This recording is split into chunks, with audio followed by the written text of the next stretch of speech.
امریکہ کو غزہ میں جلد جنگ بندی معاہدے کی امید ہے۔ وزیر خارجہ مارکو روبیو نے کہا کہ خصوصی ایلچی نے کافی کامیابی حاصل کی اور معاہدے کے قریب ہیں۔ سیز فائر معاہدہ کسی بھی دن ہو سکتا ہے۔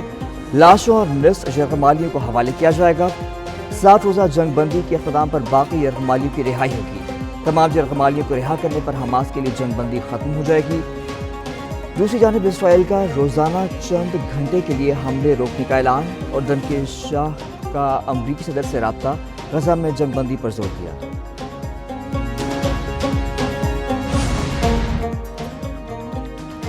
غزہ کے لیے امداد لے کر جانے والے جہاز حنظلہ پر اسرائیل کا حملہ، بحری جہاز کو قبضے میں لے کر سماجی کارکنوں اور عملے کو اغوا کر لیا۔ حنظلہ جہاز اٹلی سے فلسطینیوں کے لیے امداد لے کر روانہ ہوا۔ جہاز میں منتظمین کی جانب سے لائیو ویڈیو چلائی جا رہی تھی۔ جہاز پر سوار خاتون نے ایکس پوسٹ میں لکھا، اسرائیلی فوج پہنچ گئی۔ جہاز میں سوار لوگ اپنے فون سمندر میں پھینک رہے ہیں۔ غزہ کے لیے امدادی مشن فریڈم فلوٹیلا کولیشن کے زیر انتظام شروع کیا گیا۔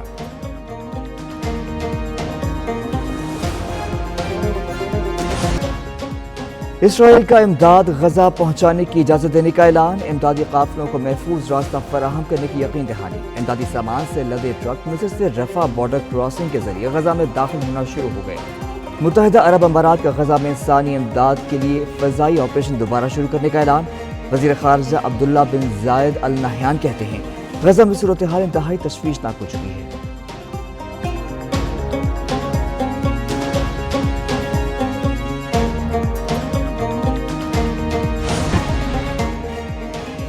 پاکستانی زائرین کے 40 کے لیے ایران اور عراق کا زمینی سفر کرنے پر پابندی۔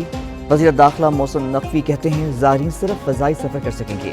وزیر اعظم نے زائرین کے لیے زیادہ پروازوں کی ہدایت کر دی ہے۔ وزیر اعظم شہباز شریف سے وزیر داخلہ محسن نقوی کی ملاقات، زائرین کی نئی پالیسی کے حوالے سے بریفنگ دی گئی۔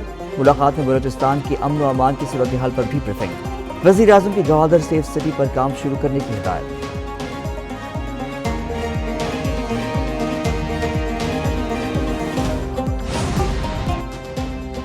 پی آئی اے نے 40 زائرین کے لیے خصوصی پروازیں چلانے کا اعلان کر دیا۔ ترجمان پی آئی اے کے مطابق 8 سے 11 اگست تک کراچی سے 4 پروازیں روانہ ہوں گی۔ زائرین کی نجف سے واپسی کے لیے 18 سے 21 اگست تک پروازیں شیڈول۔ تمام پروازوں کے لیے ٹکٹوں کی فروخت شروع کر دی۔ مارکیٹ کی ضرورت پر مزید پروازیں بھی شیڈول کی جائیں گی۔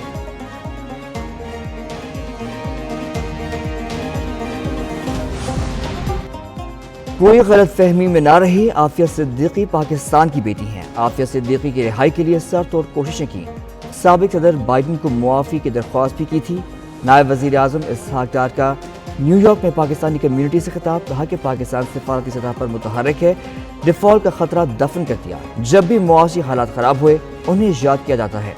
نائب وزیر اعظم اسحاق ڈار کی نیو یارک میں American Pakistani public affairs committee سے ملاقات بھی ہوئی۔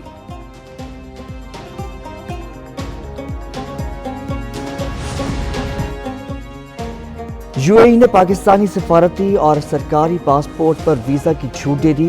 نائب وزیر اعظم اسحاق ڈار نے ایکس پر بتایا، ان کی یو اے ای کے ہم منصب سے 24 جون کو ملاقات میں ویزا چھوٹ پر اتفاق ہوا تھا۔ طے پایا تھا ایم او یو پر دستخط کے 30 دن بعد یہ ویزا چھوٹ نافذ العمل ہو جائے گی۔ امارات کے حکام نے پاکستانی سفارتی اور سرکاری پاسپورٹ پر ویزا چھوٹ کی تصدیق کر دی۔ 25 جولائی سے یو اے ای کے ہوائی اڈوں پر فیصلہ نافذ العمل ہو چکا۔ پہلے جرگے میں قتل کا حکم سنایا، پھر مقتولہ کا جنازہ بھی خود پڑھایا۔ راولپنڈی میں شادی شدہ خاتون کے قتل کا کیس، تحقیقات کا دائرہ وسیع، سدرہ کو قتل کرنے کا فیصلہ جرگے کے سربراہ عصمت اللہ نے دیا۔ گرفتار ملزم عصمت اللہ کی سر بازار ہوائی فائرنگ کی ویڈیو بھی منظر عام پر آ گئی۔ گرفتار گورکر نے پولیس کو بتایا، مقتولہ کو 17 جولائی کو صبح 6:30 بجے دفن کیا گیا۔ تدفین کے بعد مٹی ہموار کر دی گئی۔ قبر کی رسید کا ریکارڈ بھی غائب کر دیا گیا۔ راولپنڈی میں شادی شدہ خاتون کا قتل، مقتولہ سدرہ کے دوسرے شوہر عثمان نے خود کو پولیس کے حوالے کر دیا۔ دونوں کے نکاح کے دستاویزات اور تصاویر سامنے آ گئیں۔ مقتولہ سدرہ نے مظفر آباد میں 12 جون عثمان سے نکاح کیا، عدالت میں بیان جمع کروایا، جان کے خطرے کا خدشہ بھی ظاہر کیا۔ مقتولہ کے سسر اور عثمان کے والد محمد الیاس کا ویڈیو بیان سامنے آ گیا، کہا کہ نکاح کے 4 دن بعد 10 مسلح افراد نے ڈرایا دھمکایا۔ 2 دن بعد معلوم ہوا لڑکی کا قتل ہو گیا۔